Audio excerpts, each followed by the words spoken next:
E no meio disso tudo, bom, essa semana, né, Débora, a gente acompanhou uma retomada de Congresso com reajuste de salário de servidor, que o teto é de 45 mil, 46 aproximadamente, e já aprovaram para além do teto algo que pode chegar a 70 mil reais.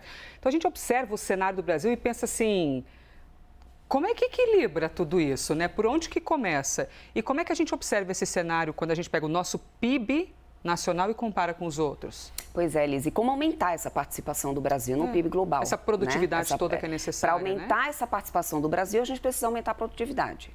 O problema a baixa produtividade no Brasil é um problema de décadas, né? É uma coisa que a gente enfrenta há muito tempo. E como que a gente reverte isso? Se a gente consegue aumentar a nossa taxa de investimento. Que danado é isso que eu estou falando. Quando a gente tem um PIB, a atividade econômica do Brasil, e a gente tem a X% que deu esse ano de atividade econômica, determinado valor, uma fatia disso precisa ser retornado para investimentos no Brasil. Só para vocês terem uma ideia, e esse é um problema antiguíssimo aqui do Brasil, sempre quando eu pego um dado do PIB, eu olho muito para essa questão da taxa de investimento. Hoje, a gente tem uma taxa de investimento na casa dos 17% do PIB. Sabe quanto é da China, Elisa? 40%. O Chile, nosso vizinho, 23%. Então, para que a gente consiga realmente destravar produtividade, alguns analistas economistas falam que essa taxa de investimento ela deveria ir para pelo menos 23%, 25%.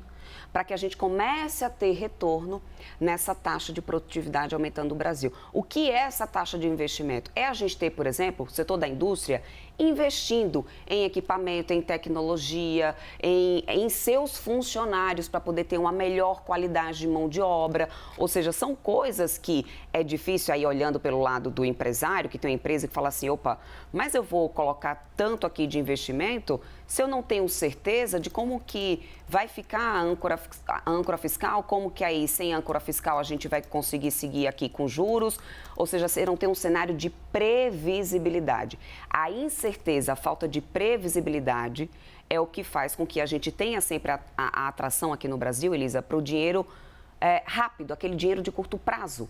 Não é o dinheiro que vem a longo prazo, que vem para investimento, para ficar, entendeu? Então, isso é o que acaba travando literalmente a nossa produtividade. Então, no X da questão, muito diretamente, o que poderia ajudar isso? A gente ter uma âncora fiscal que fosse realmente crível, que fosse realmente, que não tivesse penduricalhos, que a gente não tivesse, olha, vou tirar essa conta aqui do orçamento porque tem justificativa tal na lei, vou tirar isso aqui do orçamento.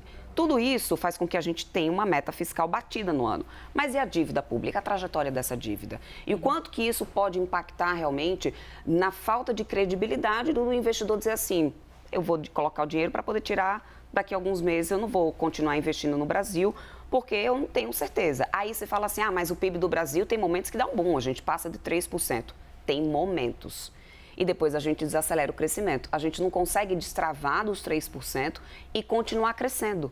Você reparou, o gráfico que apareceu na tela na reportagem bem mostra exatamente visualizar, isso. Né, o gráfico. Porque fica ali, enganchado. É o que a gente no mercado, Elisa, costuma chamar de voo de galinha. Você já viu como é que é um voo de galinha? Que não voa, né? Ela dá aquele saltinho ela 10. Tenta, mas não consegue. Pois é mais ou menos isso que acontece com a atividade econômica do Brasil. Porque a gente consegue destravar alguns pibões sustentado muito pelo agronegócio, só que o agronegócio tem sazonalidade, gente. Então, tem momentos que a safra não foi tão boa, que aí a gente depois cai nessa atividade econômica. E os outros setores que poderiam sustentar muito isso, sofrem bastante, porque não consegue ter uma boa taxa de investimento para ter o retorno de produtividade. A indústria é um desses principais setores. Então, aí é onde mora o principal problema do Brasil. E não é de agora. E a gente não está falando de uma gestão especificamente, porque isso é um problema, que desafio, né? Antigo. Eu estou te ouvindo e pensando assim nos locais do Brasil onde você não tem, por exemplo, produtividade, você tem gente que quer trabalhar, mas não tem emprego. Como é que você observa estrategicamente o Brasil e um dos ministérios responsáveis por isso, indústria e tudo mais, é muito também ligado ao vice-presidente da República, né, que ele lidera esse ministério. Claro, isso é rito de vários ministérios, não só dele, mas estou citando isso. Que é esse lance de como é que você vê estrategicamente para levar as indústrias para outros locais e, mais do que isso, impulsionar para que produzam mais, para que nós possamos, no Brasil, produzir mais produto de valor agregado, que a gente é um Brasilzão de commodity, né?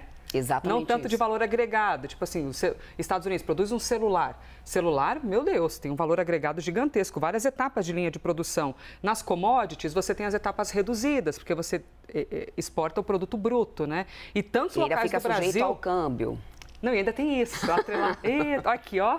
Conversa para mais de metro sobre isso com a Débora Oliveira. Débora, maravilhoso você trazer isso para a gente, tá? Até mais.